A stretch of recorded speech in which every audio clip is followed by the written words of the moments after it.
Good morning, everyone, and thank you for joining us today. Our webinar today, Data and Workload Mobility in the Age of the Hybrid Cloud, is going to be presented by Henry Baltazar from Leading Analyst 451 Research, as well as Jerome McFarland, Director of Product Marketing at Elastifile. Before we get started, I'd like to remind everyone that if you have questions throughout the session, please submit them through the Q&A function, and we will answer them at the end of the webinar. And with that, I will hand it over to Henry. Thanks so much, Anna, and thanks so much to all of you that are joining us today. For today's webinar, I think it's a very exciting time and an exciting topic.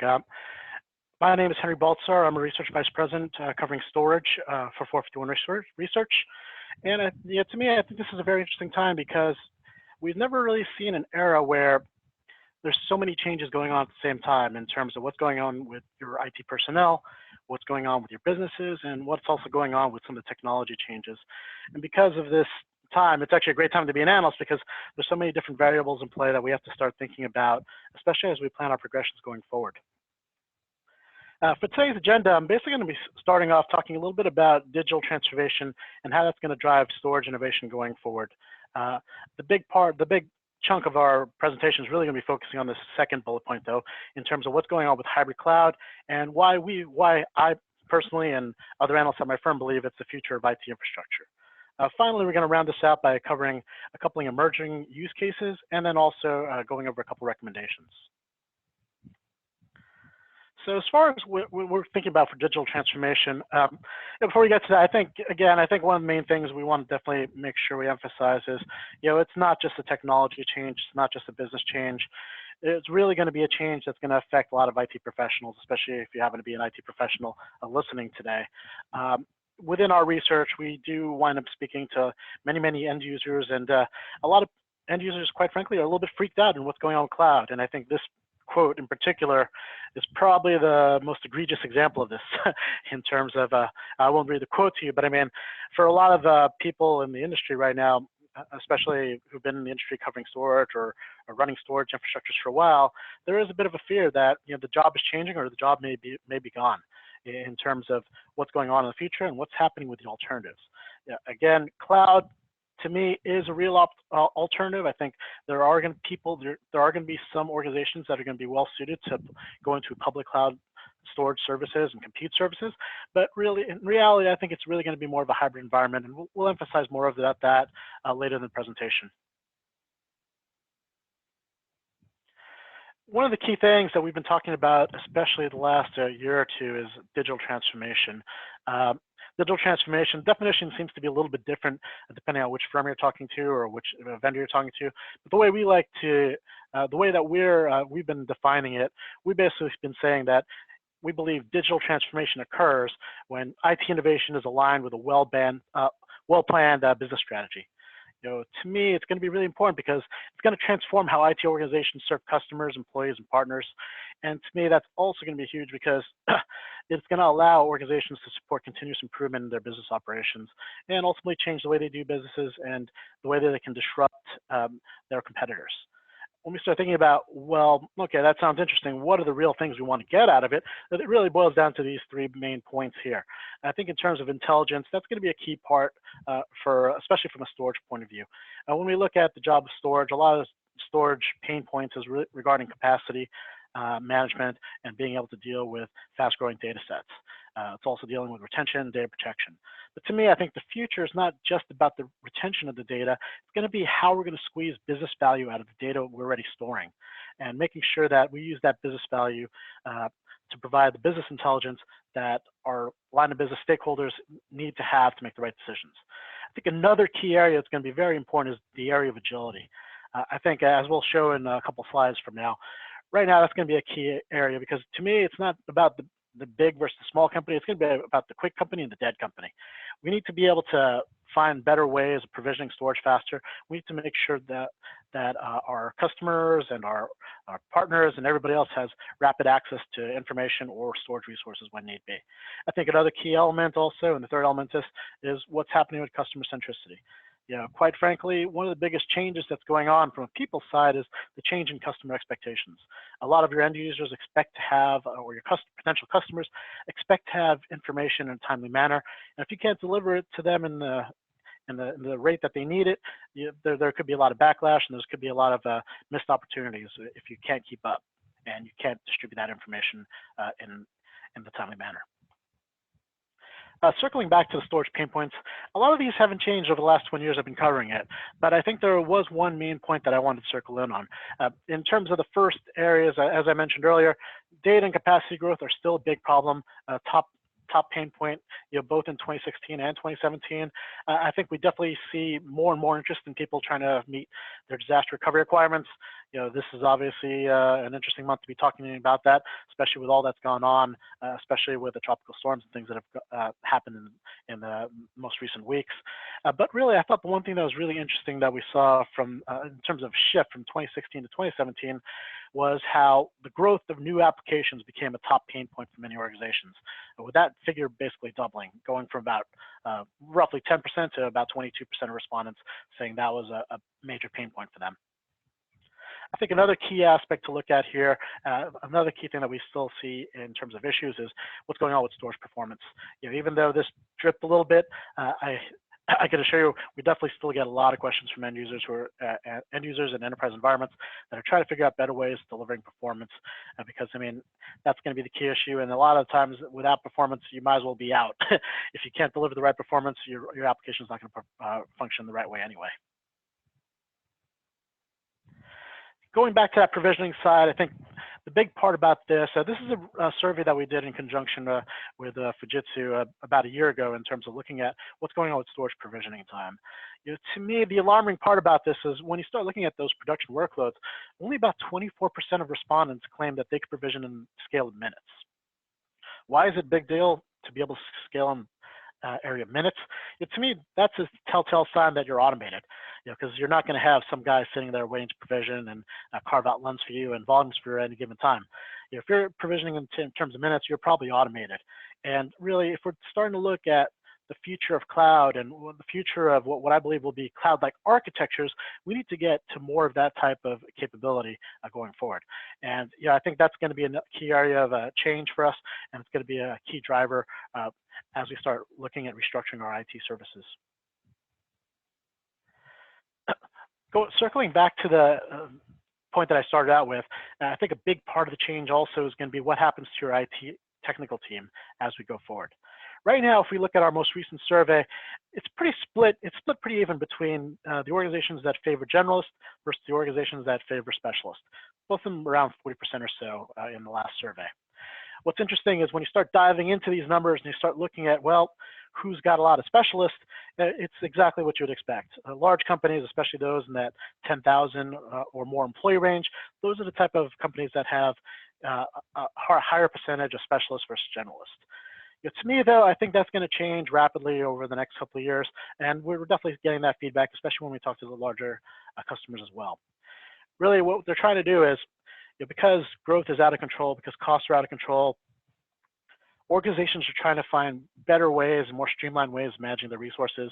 And because of that, we believe a lot of this is going to go more towards the generalist side going forward. And why is that key? To me, that's really key because that also changes if the person who's using the tool changes, you're going to have to make sure that the technology you're using is going to be able to keep up or be able to accommodate them. Since we're not going to have as many specialists going forward, it's going to be even more things like ease of use and things like proactive management, which would have been nice to have type features in the past. They're going to be key features going forward, and I think that's going to really change what's going on in terms of the storage infrastructure components that you drop into your data center. I think another key point or final point I want to focus on is taking a look at this this third data point on the left-hand side. When we talked to organizations, about 13% or so said that they were moving towards a mostly developer and application-focused teams to manage their IT resources. That to me shows that it's going to be more and more important, again, to highlight generalists and people that aren't storage experts, because they're going to be responsible for a bigger part of this load going forward. Okay, next section, we're going to be talking a little bit more about hybrid cloud and why I personally believe it's going to be the future of IT infrastructure. In our most recent survey, what we found was about 44% of respondents claim that they are going to be moving to a hybrid cloud which is going to leverage both on-prem and off-prem resources, and they're going to use them in an integrated fashion, which is very interesting, but also very difficult in terms of how you facilitate that workload movement, how you facilitate application consistency, all those different things. Those are going to be key attributes. But right now, about 44% believe they're going to be running them simultaneously and using them interchangeably. I think what's interesting is we also still see 17% of customers who believe they're going to go to a hybrid environment, but they're not really going to, they're planning on keeping those two environments separate. And when I start thinking about that, why would they do that? I think a lot of that it comes down to that third bullet point as well. There's still some problems and inhibitors that prevent people from using public cloud. In the last survey, we had about 16% of organizations that said, hey, cloud does not feature in our IT strategy. We started zooming in a little bit closer on that, and reasons why we're going to have a really strong on-prem and strong cloud services is because of these reasons. The on-prem side has to get better in terms of dealing. I think the on-prem side, people favor that because they believe they can do a better job with security concerns. Clearly in issues like data sovereignty or data locality, especially in Europe and some of these countries which don't want to have data leaking out to other nations. Clearly that's going to be an area where you're going to start looking at on-prem type infrastructure instead of public cloud. Cost is also a big issue that we'll be talking about a little bit later, but there's still a number of issues that prevent people from going 100% into public cloud going forward. And likewise, if you start looking at the last 2 points here, these really show that it's not going to be all cloud. It's definitely not going to be all on-prem in the future. Only 10% said they're going to have on-prem only, and only 12% said they would only do public cloud or SaaS. I think the other really interesting part when we start looking at cloud services is how these cloud services are evolving, especially in the next 2 years. Right now, the top use case for cloud storage services is, cloud-based primary storage that's going to be leveraged in conjunction with cloud-based applications, which is really a no-brainer. If you have a cloud application, you're going to have cloud storage. That's still the top use case and should be a top use case for a while, though it's really interesting that cloud-based backup and recovery is expected to jump significantly in the next 2 years, going up to 52% of respondents planning on using it.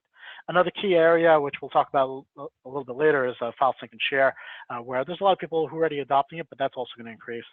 Cloud archiving is another key area, which was surprising to me in terms of how it's going to jump up to 45%, along with cloud-based disaster recovery going up to 46%. One of the other areas we want to focus in on here that's really interesting and an area I'm watching closely is what's going on with cloud-based NAS. If you start thinking about cloud today, a lot of people think about cloud storage in terms of block storage or cloud storage in terms of object storage. NAS really hasn't been a big part of it, but I think that's going to change. I think it's going to change very, very soon. The fact of the matter is a lot of the applications we use today still rely on NAS protocols. While it'd be great if we can go to all object storage for all these applications, especially these scale-out applications, a lot of things that you've written before are just not compatible with object storage, and it's going to take a massive application rewrite to be able to get them to go that way. For that reason, I think that's going to be a really key area. And from the survey, we're seeing 10, roughly 11% of respondents going to about 18, 19% going forward. So definitely keep an eye on cloud-based NAS. That's going to be a key area to look at, both in terms of what you do with your on-prem environment and also hybrid environments, and also with what you do with public cloud. Yeah, as we were talking about, a lot of customers ask me, quite frankly, when we talk to some of the storage customers, not all the storage customers are really gung-ho about going to cloud, and they want to start figuring out, well, what's the easy way for us to go to cloud? They've gotten the message from on high that they have to move some of their resources to cloud, and they come to us and ask, well, what should we move first? To me, the easy button for moving things to cloud first, it starts out with things like backups and archives and other secondary use cases. To me, this is very good, especially because when you're looking at backups, there's a lot of things that are broken in IT. Not many things are as broken as doing offsite tape. In terms of looking at that type of environment and how long it takes to recover, how long it takes to grab data, especially if you have to pull it out of an offsite facility, that's definitely a key area where cloud's going to be powerful, because with cloud, while it might be a little more expensive than tape, depending on how you're doing the configuration, I think the key issue here is with cloud, you're going to have a much better accessibility to data, which is going to be very important, especially as we try to extract business value out of our data. Another key area another key reason why this is interesting is also in terms of minimizing the pain of downtime. Because if your data is in a cloud and not in just some locker somewhere, that can give you the opportunity to really kick off an application. Maybe it's test dev, or maybe it's a secondary copy of production application in case your primary center goes down. And that's going to be part of that DR data point, and DR, what makes DR interesting for the cloud. The other area which I talked about earlier, and which is already pretty popular and continues to grow, is going to be file sync and share. We definitely believe there's going to be more people looking into that going forward, and that's definitely another nice, easy way to start extending your infrastructure into cloud. So in terms of circling back, this is another end user example, which I thought was very interesting when we were doing interviews in the most recent quarters. I think this really speaks to that fear that customers have of what happens if I do go to cloud. Yeah, and the big drawback for them, and if you look at this customer's code, is it's really the fear about what happens if I have to exit. When you start looking at it, we're going to be talking about charges in the next couple slides, but when you start looking at it, a lot of the cloud providers are providing incentives for you to move data into their clouds. They're not charging you bandwidth fees to put the data in, which is making it very enticing for customers to put it in. And also with the high competition and frequent price cuts, there's definitely a lot of reasons to start looking and potentially tapping into the cloud. But as this end users very clearly expressed, the problem is going to be with the exit. The exit is going to be exorbitant going forward, and that's something that a lot of people are afraid of, especially if they're going to wind up relying on more cloud resources going forward. Yeah, as I was saying before, when we start looking at cloud, I think the other big issue is cost control and how you deal with that. If you're looking at a lot of these cloud storage servers, the pricing is determined by a number of different factors. The most obvious one being capacity. And that's usually metered on a dollar per gigabyte basis or penny per gigabyte basis. And we're definitely, that's definitely a key. That's probably the starting point when we start looking at cloud. A lot of people, unfortunately, they think that's the fee that they're going to be paying, but very quickly, as they realize if they have to pull data back or if they have to actually perform applications on the data, they wind up seeing these next two charges. The bandwidth charges, again, as I mentioned earlier, ingress charges, to put data into cloud, it's usually waived, but really when you start feeling the pain is when you have to pull that data back. That's where a lot of these providers start charging egress charges to pull that data and move it either between clouds or to bring data back to on-prem. Another key issue is also going to be in terms of what you do, or what you need in terms of performance and IOPS. If you wind up needing to have higher and higher performance, every time you bump up a level, every time you move up to maybe you move to a flash-based cloud storage, that's going to cost a lot more money. And we have to keep that in mind as we start looking at these infrastructures. Not just the starting cost of your workload at rest, but what's going to happen if we start going to peak levels and have to have the right level of performance to run those applications at a production level. Another key thing to keep in mind when you start thinking about your hybrid cloud strategy, this is more of a physics thing, but it's really about the growing importance of some of these large connected data centers. If you start looking at these data centers, what's interesting about them is, especially if you look at some of the more well-known providers, a lot of those, I've visited a lot of these sites. The sites are very interesting. Data centers are very impressive. But the most impressive thing about data centers is not the data center itself, but actually the people that are in it, or the points of presence of the clouds that are in it.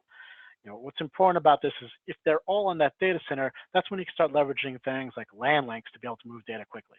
Because moving data from WAN is just going to be way too slow, especially if you're dealing with these large sets. And I think the other key element of co-location in clouds and why it's going to be important going forward is, being in that co-location site also gives you a great vantage point to be able to tap into multiple clouds at the same time. Because if they happen to be in the same building, you could have multiple LAN links going on.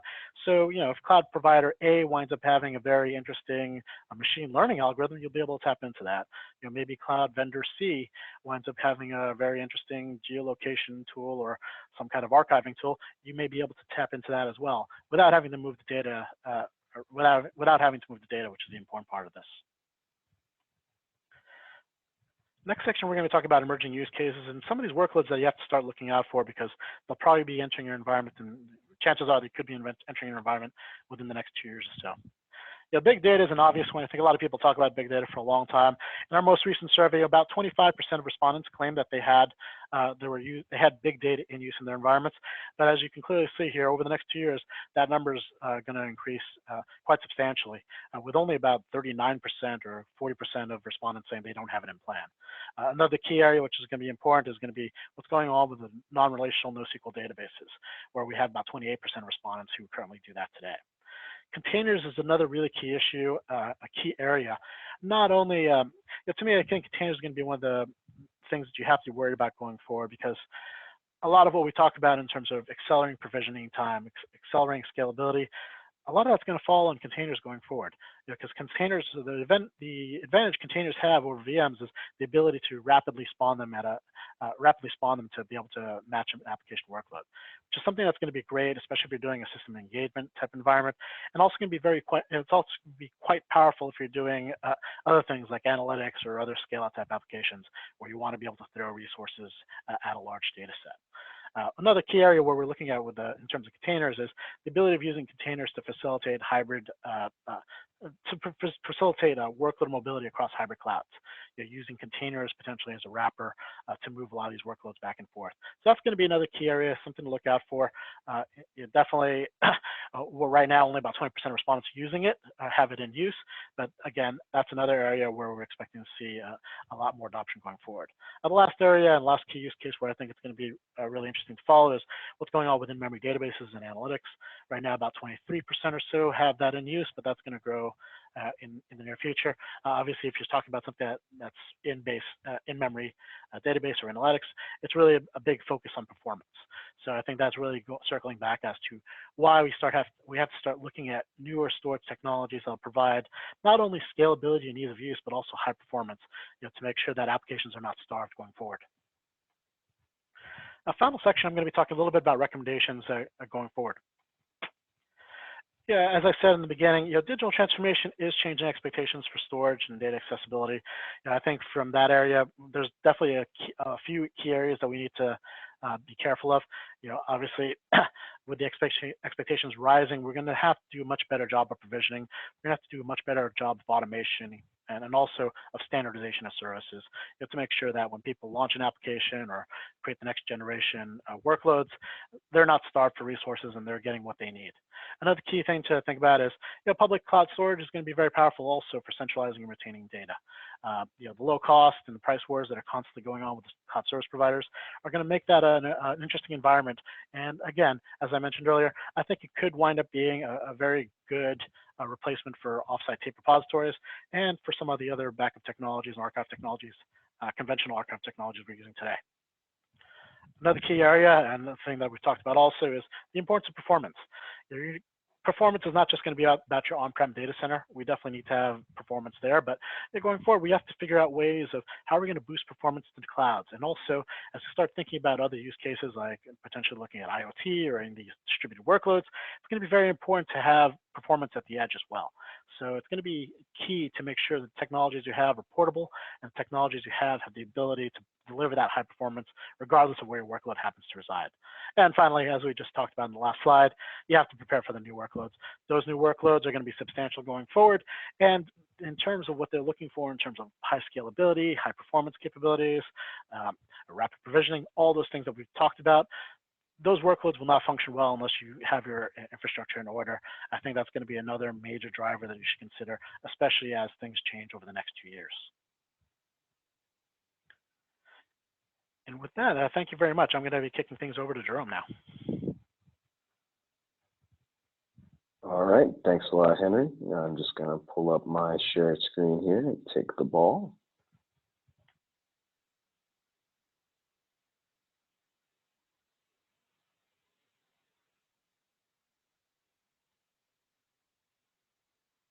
Okay, and everyone should be seeing my screen now. So again, thanks, Henry, for passing the baton. And in this next section, I'm going to go ahead and talk a little bit about Elastifile and how we're helping to enable and support this hybrid cloud vision by delivering what we call a cross-cloud data fabric. And again, my name is Jerome McFarland. I'm Director of Product Marketing at Elastifile. Just a little bit about the company itself to start off. Elastifile was founded in 2013 by some industry veterans who saw an opportunity to solve emerging challenges around data accessibility in the cloud era. So leveraging kind of their collective expertise in a variety of areas, including storage, flash, virtualization, application optimization in the cloud, they decided to form Elastifile to address those challenges that they saw. As a company, we're backed by 4 strategic investors in the enterprise data center and cloud area, as well as 3 strategic investors in the enterprise flash storage arena. And since our launch this year in April of 2017, we've been very privileged to be recognized by both Gartner and CRN as a cool vendor and emerging vendor to watch, respectively. But enough about Elastifile. I want to move on and talk about some of the catalysts that we see as driving the IT requirements related to hybrid and multi-cloud infrastructure. And one of those first catalysts is around workload scalability and data growth. All right, just to kind of key off what Henry was talking about, it's obvious, we all see it, the rapid data growth that has been happening has been driving more and more pressure for enterprises to leverage that data to do better analytics, to gain better and more effective and faster insights from that data. And as data has become this extremely precious resource, extracting that value from these increasingly large data sets has really become a necessary requirement that these enterprises need to satisfy.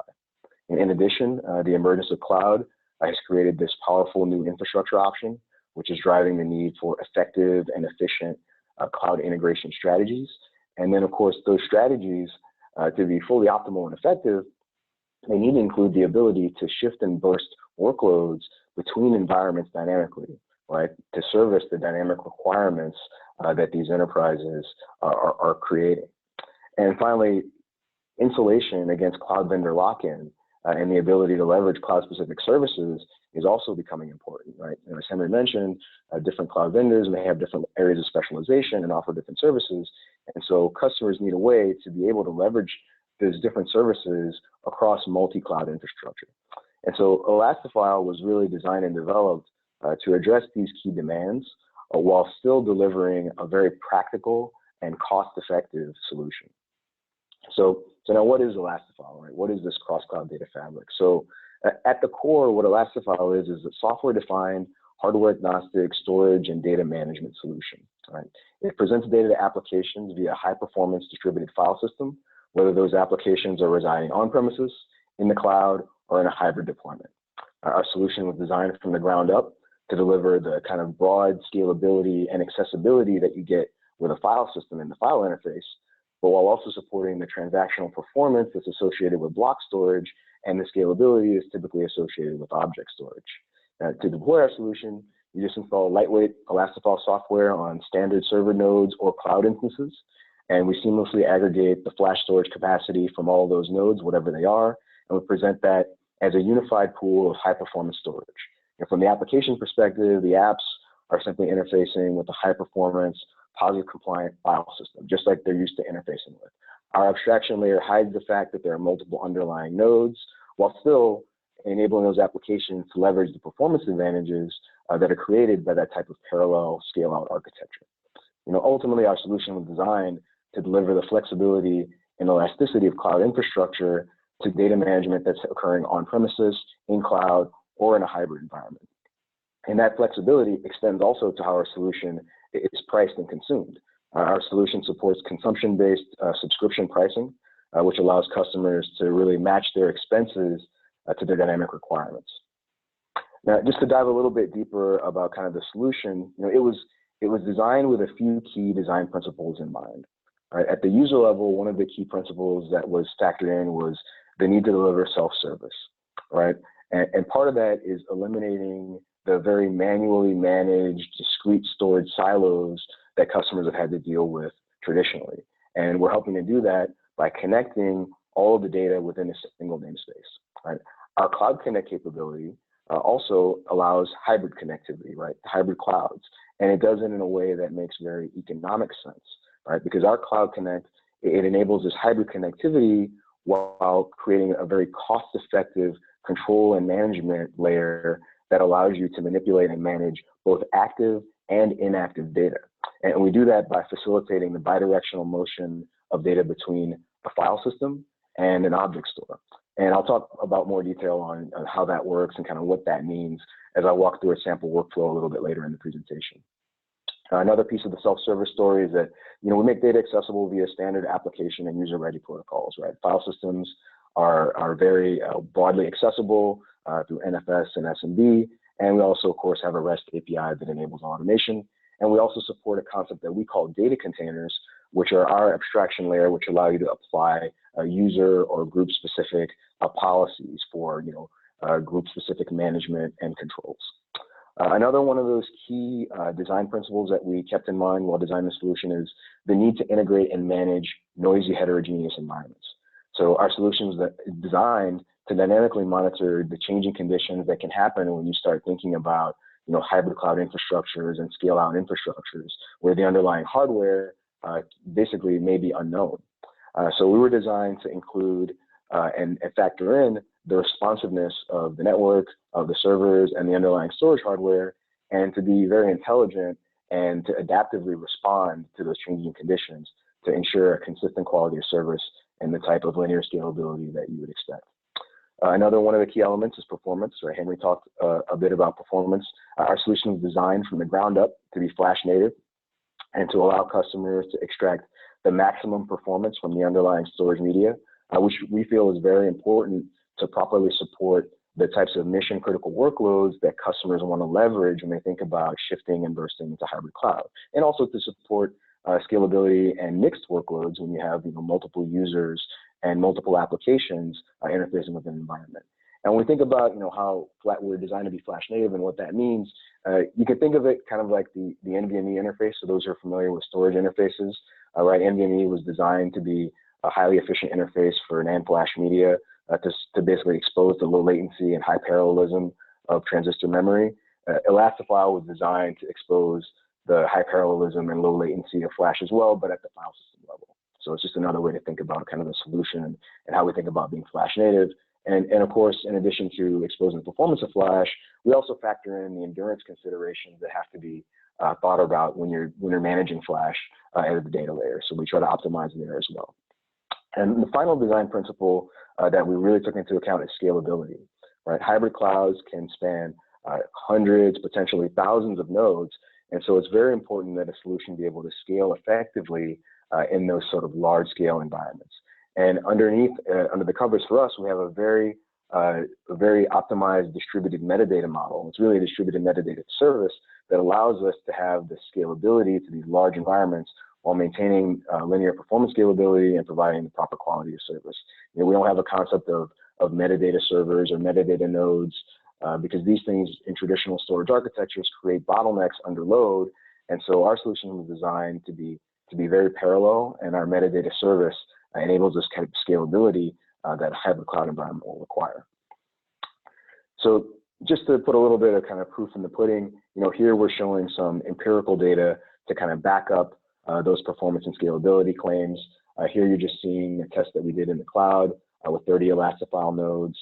We scaled a workload from 250 containers to 500 to 750 to 1,000. Each of those containers had 10 NFS connections, and they're running a file system benchmark. And basically here we're just showing that the performance scalability was very linear as we increased that load, that large scale load in the cloud, while also maintaining low latency, right? You can see the latency remaining very flat. And so this just goes to show kind of this is the sort of performance and experience that customers expect in the hybrid cloud, and this is what we've really been designed to help deliver. So now that I've described the solution a bit, I think it's probably helpful to take a little bit of a step back and discuss how that solution, adds value to customers in the various phases of their journey towards the hybrid cloud.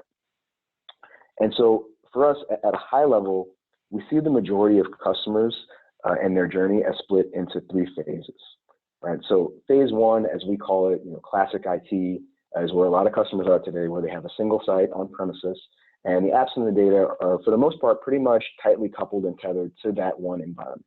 Right? It's very IT dependent. Usually there's an IT admin somewhere who's doing all the management and provisioning of storage to the users and the applications. And this kind of classic IT model has been serviced by traditional storage arrays, as well as the first generation of software-defined storage products. The second phase, we call it classic IT plus cloud IT. This is where the cloud, the public cloud, may be integrated to some extent, but it's still very much another silo. So there's 2 sites, but the apps and the data are very much tethered to one location or the other. And it's still very IT dependent, still kind of that layer of provisioning and manual effort and activity is required. And this mode of classic and cloud IT is serviced today by your cloud gateways and your traditional cloud connector features. But the third kind of phase in the customer journey is where things get really interesting, and what we've kind of really been talking about today is the true hybrid IT. This is where you've got the multiple sites, but now the apps and the data are able to move much more dynamically between them, right? There's a much tighter integration, a much tighter coupling, and you're able to deliver a much higher level of self-service. The kind of manual provisioning and manual uplift in activity and migrations that you traditionally had to deal with, those are mitigated and made much more seamless. And the requirements for this kind of a seamless, connected hybrid IT solution, you need to have a global namespace. You need to have POSIX compliance for strict consistency as various applications are accessing data in different locations. You need to have scalability. You must be software only at the data management layer because, again, the underlying hardware can be very different and will be unknown in the public cloud. And of course, you need to maintain the proper quality of service. All right. So though Elastifile's guiding focus is really on delivering the advantages of this true dynamic hybrid cloud, and our solution adds significant value to customers, really in all phases of their journey, right? Since customers are at different points, we wanted to make sure that we could help them along each phase of this journey to get to this hybrid IT phase that is so desirable. So I'll just kind of walk you through a simple sort of flow to kind of talk about that customer journey and explain it kind of in practical terms. And this will hopefully help to illustrate how Elastifile delivers value to customers who are operating in various phases and as they move from one phase to the other, and also use it as kind of a framework to highlight a few example hybrid use cases. So for on-premises environments, right, our distributed file system delivers scalable, high-performance file services, right? We provide cloud-like elastic storage infrastructure on-prem that eliminates the constraints traditionally imposed by vendor lock-in from your traditional kind of array-based solution. Because again, with Elastifile, you use any standard servers and SSDs that you choose, right? And in these on-prem environments, we can accelerate critical use cases like HPC applications, whether they be for life sciences or EDA, stateful container deployments, as Henry mentioned earlier, as well as traditional virtualized mixed workload consolidation. Now, as customers start to integrate the cloud and take those kind of initial steps towards the hybrid IT model, Elastifile also, our Cloud Connect capability, which I mentioned earlier, helps to enable this and provide the connectivity from an on-premises environment into the cloud. And here we're supporting applications. The initial applications that we see a lot of customers wanting to implement are things like backup, DR, or simple just archival to cloud storage. And Cloud Connect, what it does is it ensures that all these data transfers from on-prem into the object store in cloud, it ensures that they're very efficient and very cost-effective, right? We make sure we compress and deduplicate all data before any transfers to minimize the land costs. And after the initial synchronization between the on-premises environment and the file format and the object store that we've transferred the data into, after that initial sync, we only ship differences, right? Future syncs will only ship the diffs, and that synchronization timing is programmable. So we're trying to be very, very efficient about how the data is manipulated and how it's transferred. And in the next phase, things start to get really interesting when customers are now starting to leverage their data and information in the cloud for active processing, right? In our nomenclature, we think of the inactive data as the data that would be stored kind of at rest in the very cost-effective, space-efficient object format in the cloud. But we think of the active data as the data that's loaded into our file system and ready for processing for applications. And so those active workloads now, the ability to support those active workloads by running the Elastifile file system in the cloud, now you can support things like cloud bursting, right? From on-premises to leverage the dramatic scalability advantages that are supplied by the cloud. And this provides a lot of flexibility and granularity when managing your workloads. And at the infrastructure level, our Cloud Connect capability provides similar flexibility and granularity when managing the active and the inactive data. And so just to kind of zoom in on that a little bit, when we shift data into the object storage, leveraging our Cloud Connect, and we retain the file and directory hierarchy information, and we also retain versioning information. So as customers want to leverage data in an in-cloud file system for active processing, they have the capability to granularly check out, as we call it, to check out only what they need at a given point in time. And they can do the processing leveraging the in-cloud file system. And then if they choose, they can check the results back into the object store, and they can actually tear down the infrastructure that they're using to support the in-cloud file system. So they don't have to pay for those active instances that are running the file system when they don't need them. This is a very practical way to kind of implement these sort of bursting workflows, in that customers can have data stored in the cost-effective, space-efficient object format. Then they can spin up the Elastifile in-cloud file system infrastructure when they desire, do their processing, check the results back into object storage, and then tear down the in-cloud file system resources so that they don't have to pay for those. And so customers love this very functional methodology and this functional control. And it's a great fit for enabling real-world hybrid cloud workloads, across a range of industries.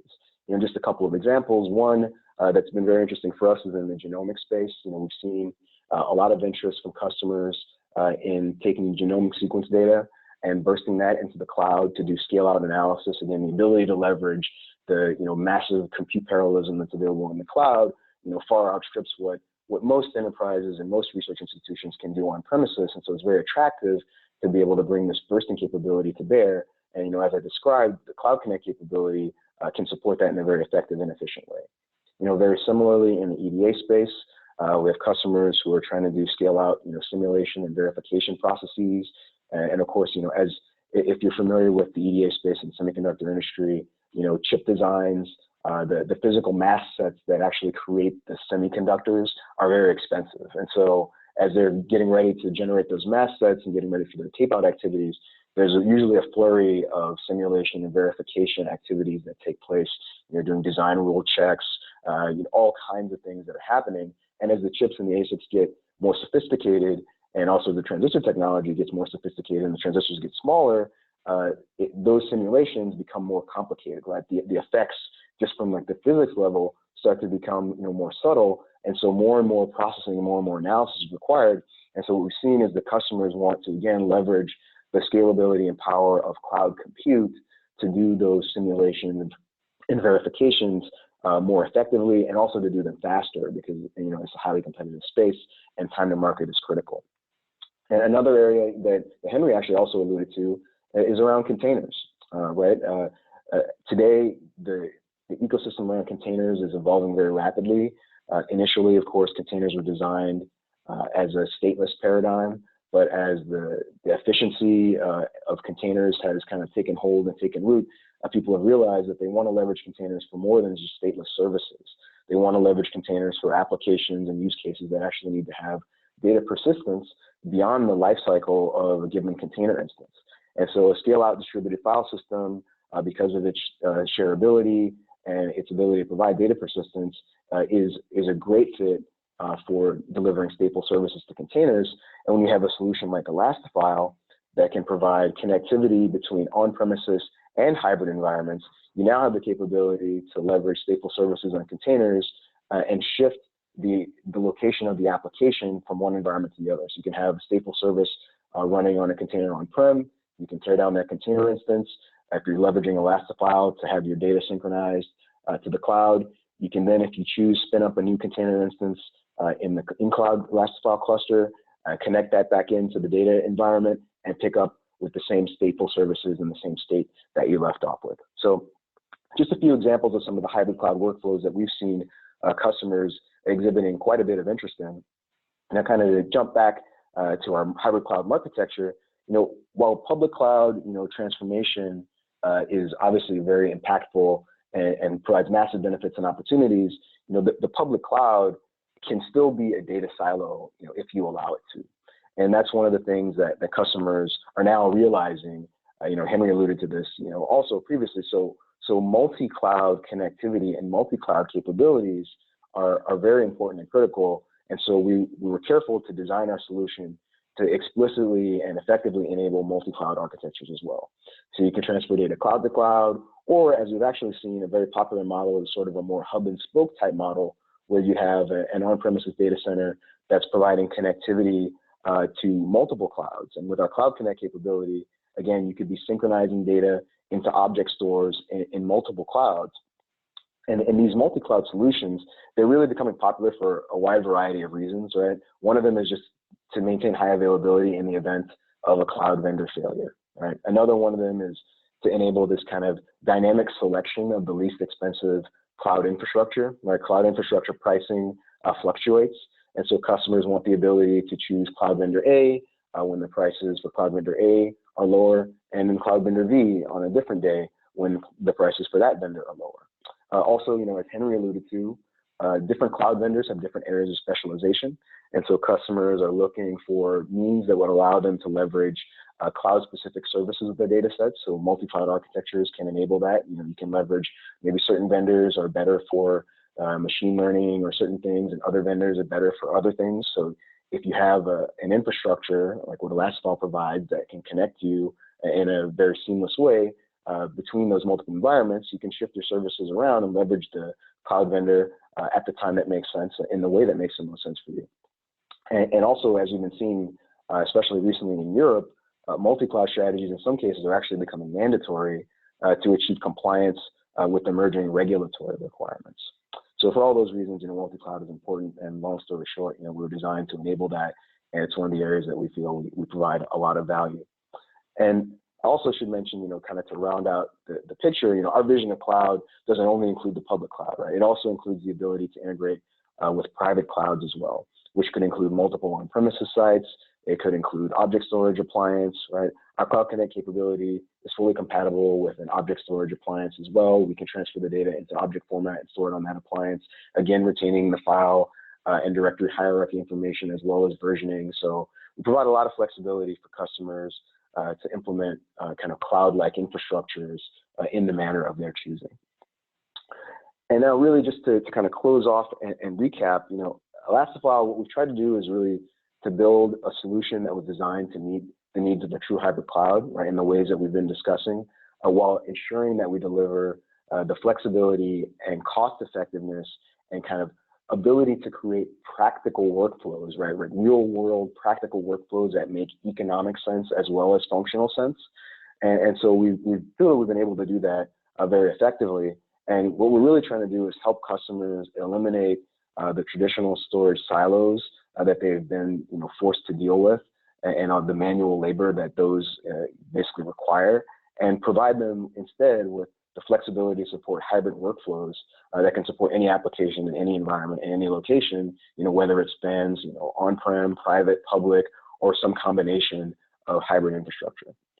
And so, with that, I'll close. We invite you to learn more by visiting our website at www.elastifile.com. And there you can actually see some interesting demos of our solution actually enabling the type of dynamic hybrid cloud workflows that I described in some of the examples earlier. And so with that, thanks for your time and attention. And looks like we actually have a few minutes left. So if there are any questions, feel free to enter them in the Q&A area, and Henry or I can address those. Oh, and actually looks like there's one here. So let's see. So as organizations, this one is for Henry, as organizations shift towards generalists, how will storage systems and software change? Henry, you want to jump in for that one? Sure, I'll take a stab at that. I think the main thing we're looking at is, again, it's something I mentioned during the presentation. Ease of use is not a luxury anymore. It's actually going to be a key element. I think as we go forward, and as we're already starting to see in a lot of products, we're starting to see more AI and machine learning being integrated in those products. That's going to be really important because with those technologies integrated, you're going to start seeing more proactive management tools to make sure that you locate potential problems before they wind up becoming outages or wind up becoming performance degradations. So that's going to be a key area that we're expecting to see much more interest in, and we're definitely already hearing a lot of vendors already talking this up and explaining how they're going to integrate this into their product lines. The second area, which is also makes a lot of sense, is seeing much more tighter integration between all these storage technologies and what's going on with their cloud and their virtualization management tools. We're going to definitely see much more tighter integration of that, especially as we move more to generalist and away from traditional SAN architects. Great, thanks, Henry. And another one that came in, and this one looks like this is for me. Since some cloud vendors may offer proprietary file storage solutions, what's the advantage of using a product like Elastifile? And so I can definitely address that one. So, though cloud-specific solutions, do exist in some cases, they come with the inherent danger of vendor lock-in, right? And so our solution was really designed to support cross-cloud data mobility and to allow workloads to move in response to those changing conditions and requirements, right? Like I mentioned before, deltas in cloud infrastructure pricing or movement to leverage services that may be specific to a given cloud vendor. So while cloud-specific solutions may be okay and usable if the ecosystem that a customer is leveraging or wants to leverage is limited to that one specific cloud, when they want to leverage the full flexibility and capabilities of a true hybrid environment, which includes a multi-cloud strategy, then we feel that a solution like Elastifile is really what's needed and what's required. Okay, let me pop back to the Q&A here.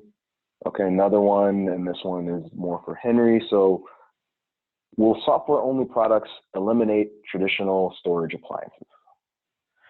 In my opinion, I think there's going to be room for both of those type of technologies going forward. Software to me is going to be really powerful because when you start looking at that, the ability to run on commodity hardware and taking advantage of those improvements to x86 processors and decreasing RAM and flash prices, that's going to be very powerful. But also the other key element of software is the ability to run the same technology or same replication or same storage technologies, not only on-prem, but also in a cloud service, which is going to be very important for customers, especially as we get to these true hybrid environments.